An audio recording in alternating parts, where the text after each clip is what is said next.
7 বছরের কারাদণ্ড, 1 লক্ষ টাকা জরিমানা এবং অনাদায়ে 6 মাসের জেল।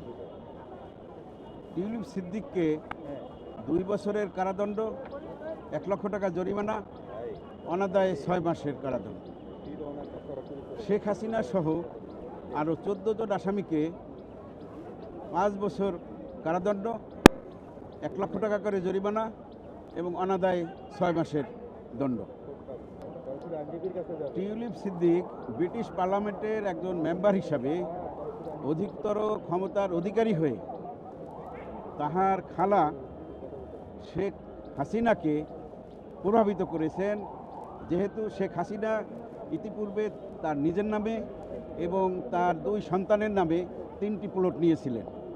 সেই জন্য টিউলিপ সিদ্দিকী তার খালাকে এই কথা বলেই প্রভাবিত করেছিলেন যে যেহেতু আপনি 3টি প্লট নিয়েছেন, আমার মা এবং ভাই বোনদেরকেও 3টি প্লট দিতে হবে।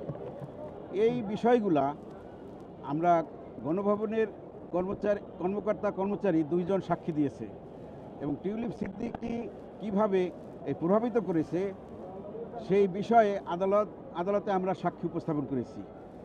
বিভিন্ন অ্যাপস এবং টেলিফোনের মাধ্যমে দেশে আসিয়া সাবেক প্রধানমন্ত্রীর যে একান্ত সচিব ছিল সালাউদ্দিন সাহেব, তার মাধ্যমে ও প্রভাবিত করেছে।